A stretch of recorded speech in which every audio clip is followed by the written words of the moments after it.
Covid தருணத்தில் உடல்நிலையை வீட்டிலிருந்தே கண்காணிக்க ஆஸ்திரேலிய தொழில்நுட்பத்தில் உருவான அனித்ரா தமிழகத்தின் 38வது மாவட்டமாக மயிலாடுதுறை உதயமாகியுள்ளது.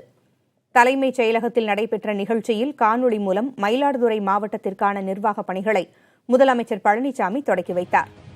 புதிதாக உருவாகியுள்ள மயிலாடுதுறை மாவட்டத்தின் சிறப்பம்சங்களை பார்க்கலாம்.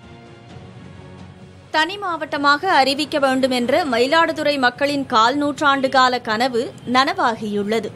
கடந்த மார்ச் மாதம் மயிலாடுதுறை தனி மாவட்டமாக அறிவிக்கப்பட்டு ஏப்ரல் மாதம் அது தொடர்பாக அரசாணை வெளியிடப்பட்டது. எல்லைகளை வரையறுக்கும் பணிகள் நடைபெற்றதை அடுத்து நாகை மாவட்டத்திலிருந்து பிரித்து மயிலாடுதுறை மாவட்டம் உதயமாகியுள்ளது.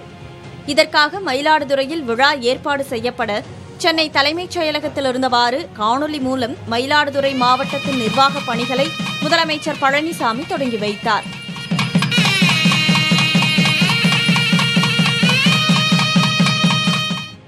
தமிழகத்தின் 38வது மாவட்டமாக உதயமாகியுள்ள மயிலாடுதுறை மாவட்டத்தின் மொத்த பரப்பளவு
போராட்டாக தொடர்ந்து போராடியதன் விளைவு இன்றைக்கு மாவட்டம் கிடைத்திருக்கிறது. இனிமேல் மயிலாடுதுறை மக்கள் ஒரு மாநிலத்தையோ ஒரு மாவட்டத்தையோ தாண்டி தங்கள் தலைநகருக்கு செல்ல வேண்டிய துர்பாக்கிய நிலை இல்லை என்னும் பொழுது மற்றற்ற மகிழ்ச்சி அடைகிறோம். யாருமே 50 கிலோமீட்டர் 100 கிலோமீட்டர்னு பயணிக்க வேண்டிய அவசியம் இல்லை.